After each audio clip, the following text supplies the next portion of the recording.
이번에는 끌어당기의 법칙이 가장 많이 작용을 하는 시기와 그것에서 이제 벗어나서 어떻게 또 새로운 인생이 펼쳐지는지 뭐 이런 전반적인 어떤 한 인간의 삶의 흐름에 대해서 이야기를 드릴 거예요. 첫 번째, 1단계를 거치게 됩니다. 이 1단계는 이 생리적인 욕구, 성적인 욕구, 심리적인 욕구 등 자신이 태어난 어떤 환경, 주변에서 주어진 어떤 조건들에 의해서 만들어지는 욕망, 이 욕망을 따라서 1단계를 사게 됩니다. 거의 이제는 어떤 자연적으로 주어진 것에 맞춰서 그냥 살아가는 단계라고 보시면 돼요. 대부분 어린 시절에 있는 사람들이 이 단계를 만나게 됩니다. 그리고 이제 두 번째는 어떤 자극에 의해서 이 사람은 새로운 것에 눈을 뜨게 됩니다. 우연히 어떤 영화를 봤는데 그 영화에 나오는 어떤 직업이 굉장히 멋있어 보여가지고 끌리듯이 그 직업에 관해서 공부를 하고 알아보면서 그 세계관을 갑자기 내 삶으로 끌어오게 됩니다. 그리고 가장 젊은 시절에 만나게 되는 새로운 경험, 내가 선택한 새로운 지식은 엄청나게 많은 끌어당기는 법칙 작용을 하는 그런 시기라고 보시면 돼요. 여기서 잠깐 제가 끌어당기는 법칙에 대해서 조금 더 현실적으로 설명을 드려볼게요. 시크릿이라던가 그 양피지 같은 디자인 있죠. 이집트에 나올 것 같은, 신화에 나올 것 같은 그런 신성한 어떤 느낌이 나는 마케팅이 굉장히 잘 되어 있다고 봐요.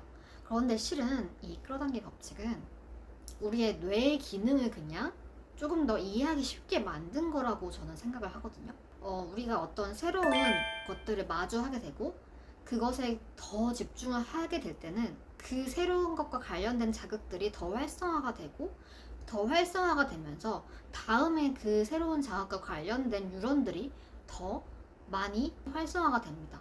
그래서 내가 관심 있는 분야에 에너지를 쓸수록 관련된 정보들이 더 많이 우리 머릿속에선 이어지고 활성화가 되죠. 그래서 그냥 지나칠 수도 있던 거를 내가 이미 가지고 있던 강화했던 뉴런에 의해서 관련된 정보가 지나갈 때 그것에 더 눈길을 주게 되죠. 끌어당기는 법칙이라는 것은 우리가 점차 강화를 하는 뇌의 어떤 기능의 모습을 조금 더 신성하게 표현한 단어라고 저는 생각을 하거든요. 아무튼 간에 2단계에서는 이렇게 새로운 지식에 관해서 막 스펀지처럼 흡수를 하려는 시도를 하게 돼요. 대부분의 인간들이. 지루한 것들, 기존의 것들은 거의 외면을 하게 되죠. 그래서 가장 주의해야 되고 가장 조심해야 되는 시기이기도 해요. 내가 관심을 가지게 되는 게 결국에는 나의 남은 인생의 전반적인 것들을 거의 다 결정을 짓게 되기 때문이에요. 그러니까 새로운 방향을 틀 때는 분명히 어느 정도의 노력이 필요하거든요. 그래서 처음 내가 새로운 어떤 방향을 설정하는 이 시기에는 정말로 내가 남은 인생에서 새롭게 흡수하는 것들을 평생 내가 가지고 갈 생각이 있는지를 어느 정도는 판단을 오랜 시간 해볼 가치가 있다고 봐요. 이 2단계 때 대충 결정을 하고 나의 목소리가 아니라 외부의 목소리에 의해서 새로운 것들을 받아들이게 되면은 분명히 나중에 나의 힘에 의해서 다시 변화를 시켜야 되는 시기가 옵니다. 처음부터 이 직무를 선택했다면, 처음부터 이 전공을 선택했더라면 얼마나 좋았을까라는 후회는 솔직히 하게 됩니다. 어떤 새로운 영역을 선택하고 어떤 지식과 정보를 나의 일상 24시간을 채우는 데에 투자를 할지 잘 고민을 하고 잘 선택을 해야지 정말 우리가 끌어당기는 법칙의 원리처럼 원하는 삶을 살게 되는 거죠. 내가 선택한 대로, 내가 생각한 대로 지식을 이제 흡수하는 것에서 현실에 적용하는 단계로 넘어갑니다. 어떤 자기계발서를 하나 읽었는데 이것을 진짜 현실에 적용을 해보면서 실제로 이게 맞는지 한번 실험을 자기 인생에 적용을 해서 하게 되는 시기가 바로 3단계입니다. 지식을 현실화시키는 단계라고 보시면 되는데요. 이 3단계를 통해서 내가 진짜 새로운 데이터, 새로운 지식들을 흡수하는 게 정말 가치가 있구나를 깨닫는 시기이면서도 동시에 더 많은 데이터들을 어떤 분야에서 쌓아가게 될지를 더 체감하는 단계라고 보시면 돼요. 예를 들면 여러분이 습관 관리 관련된 어떤 좋은 책을 읽었는데 그걸 따라했더니 정말 자기의 삶이 변화를 했어요. 그런데 내가 요리를 했는데 요리를 책 보고 따라했는데 요리를 맛있게 나오길 기대를 했는데 요리가 맛있게 안 나왔어요. 그러면 이 사람은 요리보다는 습관 관리 쪽에 조금 더 호감을 가지게 되고 습관 관리 관련된 데이터를 쌓는 거에 더 흥미를 느끼게 되면서 그쪽 방향으로 조금 더 이 사람의 인생이 흘러가게 됩니다. 아, 나는 요리는 아닌 것 같아 하면서 습관 관리 관련된 사람이 된다든지 조금 운동 트레이너가 된다든지 이런 식으로 흘러가게 됐죠. 그래서 내가 실제 체감을 함으로써 나에게 맞는 거, 내 인생에서 정말 효과를 발휘하는 거, 내 인생에서 정말 현실화가 되고 물질화가 되는 것들을 마주하게 되면서 그 분야에 관련된 데이터들을 방대하게 더 많이 흡수하게 되는, 즉 전문화가 되는, 어떤 한 분야에서 전문화가 되는, 조금 더 몰입을 하게 되는 시기가 바로 3단계입니다. 가장 나 자신이 이기적으로 변할 수도 있는 시기고 타인을 조금 더 배척하기 쉬운 단계예요.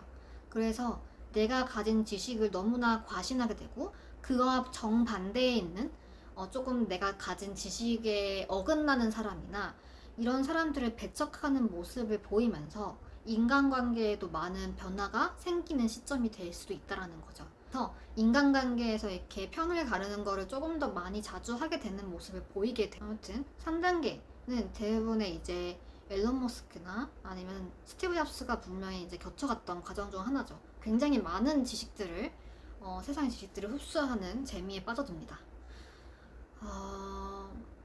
2단계와 3단계의 차이는 뭐냐면은 2단계는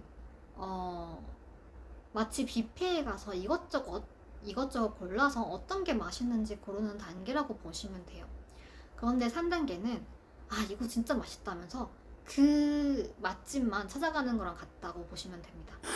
4단계가 됩니다. 4단계는 뭐냐면 내가 이제 앞서 배운 지식들을 현실화하기도 했고 내 삶에서 이런 과정을 거치면서 자신만의 브랜드, 자신만의 제품, 자신만의 서비스, 자신만의 예술 세계를 펼치고 싶은 욕구로 들어서게 됩니다.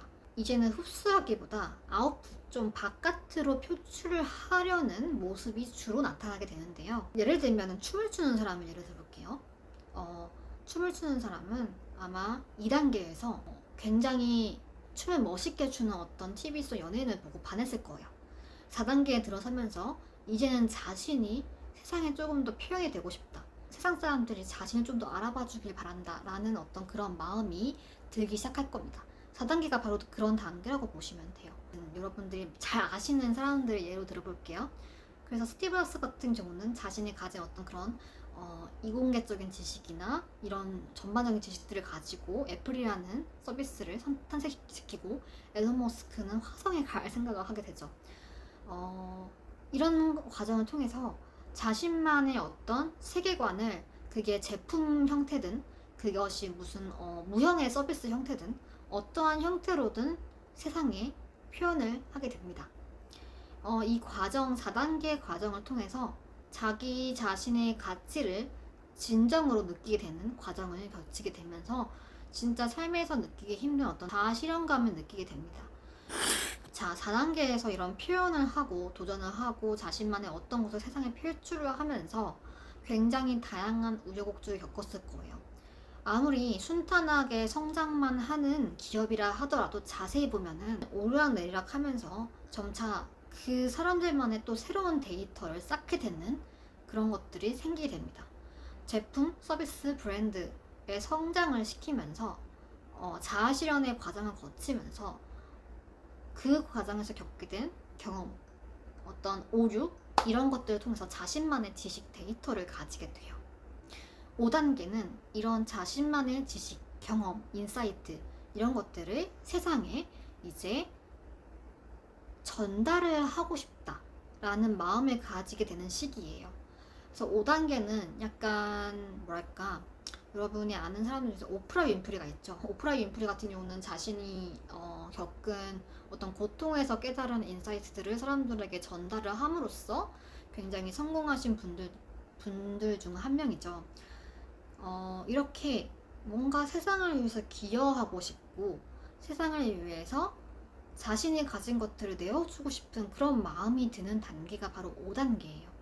그래서 이 단계에 있는 분들은 대체적으로 좀 마음이 너그럽고 여유로운 상태에 있는 분들이 많아요. 왜냐하면 4단계에서 워낙 많은 삶의 우여곡절들을 겪고 오셨고 그렇기 때문이겠죠. 5단계에 있는 분들은 대부분 저희가 이제 서점에 가면은 만나게 되는 책들, 그 책을 쓰신 분들이라고 생각하시면 될 것 같아요. 인생에 관한 좀 더 넓은 관점의 전반적인 인사이트들을 전달해주는 단계라고 보시면 돼요. 그래서 어떤 좀 더 넓은 관점에서 사랑을 베푸는 인간의 모습들을 이 5단계에서 많이 보시게 됩니다. 자, 6단계는 뭐냐면 이제는 세상에 나의 어떤 나만의 인생의 가치를 전달도 했고 뭔가 나는 이제 그냥 나의 삶을 누리고 싶어 하면서 온전히 누리고 감상하고 즐기는 정말 여러분들이 꿈꾸는 그 원하는 삶에 가장 가까운 형태의 단계라고 보시면 돼요. 자산이 있는 분들이 이 6단계가 되면은 자신의 어떤 삶을 누리는 그런 단계가 된다고 보시면 되죠. 그래서 2단계에 있는 분들은 대부분 현재에 굉장히 잘 집중을 합니다. 명상에서 말하는 그 현존하기, 현재에 집중하기가 그냥 일상적으로 습관적으로 잘 일어나는 단계라고 보시면 돼요. 자, 여기까지 원래는 7단계였는데 제가 6단계로 좀 줄였습니다. 한 명의 인간이 어떻게 성장을 하고 어떻게 깨달음의 과정을 거치는지를 제가 이제 설명을 드렸는데 이 과정은 미세하게나마 하루 동안에도 일어나요. 하루 동안에도 일어나는 경우도 있고 10년 중에 1년 동안 그 1년 안에서 일어나기도 합니다. 굉장히 사람마다 이 6단계의 과정이 일어나는 패턴이 굉장히 다양하다는 거를 알아두셨으면 좋겠고요. 미리 내가 한번 6단계, 5단계, 4단계의 상태가 되었을 때는 어떤 삶을 살게 될 것인지에 대해서 조금 더 상상을 해보시고 하셨으면 좋겠어요.